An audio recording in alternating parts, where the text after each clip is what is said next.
अस्सलाम वालेकुम नाज़रीन, मैं हूं आसिफ शठ। अवाम के अंदर एक खौफ व हरास फैलाया जा रहा है एक वायरस के हवाले से, जो कि आपके दिमाग में चला जाता है, फिर आपके दिमाग को खा जाता है।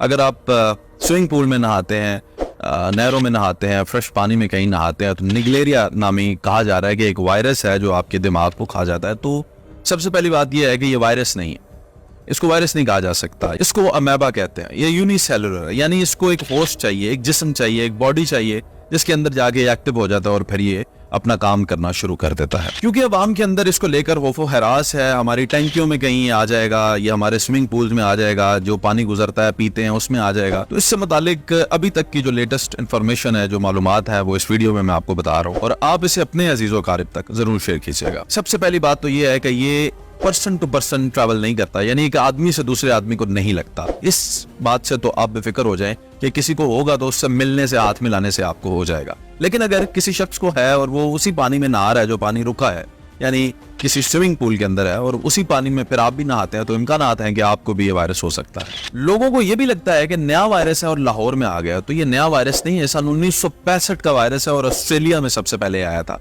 अभी दुनिया में सबसे ज्यादा केसेस जो निगलेरिया से मुतासिर है वो अमेरिका के अंदर है और पाकिस्तान दूसरे नंबर पे आ चुका है 7 केसेस के साथ। जी हाँ, आपने एक केस ही सुना, लाहौर का केस सुना, सर्विसेज हॉस्पिटल में जो बॉडी बिल्डर नौजवान था जिसकी मौत वाकया हुई, आपने वो केस सुना है। उससे पहले 6 केसेस कराची में और इसी निगलेरिया की वजह से। अब आप सोच रहे हैं ना कि कराची में तो समंदर है और समंदर में तो ये जरासीम नहीं होता। आपने बिल्कुल सही सुना, समुद्री पानी में ये जरासीम नहीं होता, ये फ्रेश वाटर में, जहाँ पे सनलाइट फ्रेश वाटर को डायरेक्टली मिलती है। और ऐसे स्विमिंग पूल्स जहाँ पे 50% से कम क्लोरीन होती है, उन स्विमिंग पूल्स के अंदर ये पाया जा सकता है। खड़ा हुआ पानी जो होता है बारिश का, उसके अंदर भी इसकी मौजूदगी के चांसेस हैं। जहाँ पे आप गोता लेके नहा सकें, जब अपना मुंह भी आप पानी के अंदर ले जाएं, तो ये नाक के जरिए से आपके जिस्म में दाखिल होता है और फिर दिमाग में ये चला जाता है। ये भी बताया जाता है कि ये आपके दिमाग को खा जाता है। और दूसरी बात ये भी है कि ये स्वेलिंग भी आपके दिमाग के अंदर पैदा कर सकता है। अब सिम्टम्स क्या है इसके? अगर खुदा न खास्ता ये आपको हो जाता है तो इसके सिम्टम्स में सबसे पहले तेज बुखार है, आपकी गर्दन अकड़ जाती है,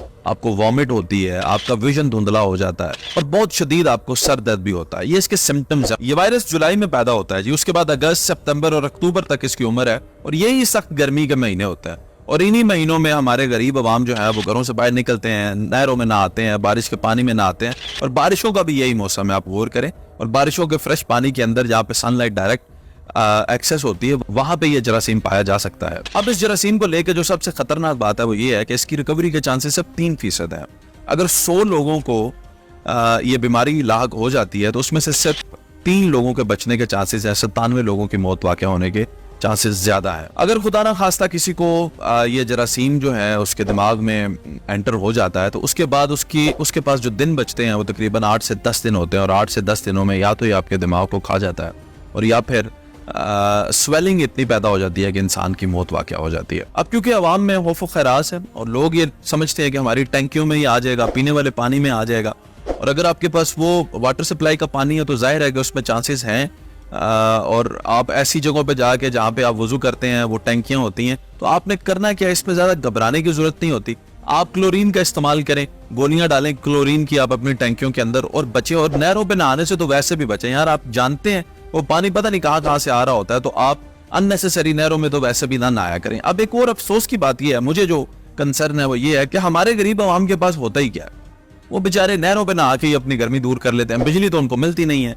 अब वो भी बेचारे इससे भी परेशान हाल हो जाएंगे। और हमारी हुकूमत के पास, किसी भी दौर की हुकूमत हो और किसी भी पार्टी की हुकूमत हो, जब आपको याद है कि दहशतगर्दी के वाकयात हो रहे थे तो खेलों पे पाबंदी लगा दी गई थी। स्कूल और कॉलेजेस के जो ग्राउंड होते हैं ना, जिनको बाद में प्राइवेट क्लब्स, क्रिकेट के हों, फुटबॉल के हों, कबड्डी के हों, जो इस्तेमाल कर लेते थे, शाम के वक्त उन पे पाबंदी लगा दी गई थी।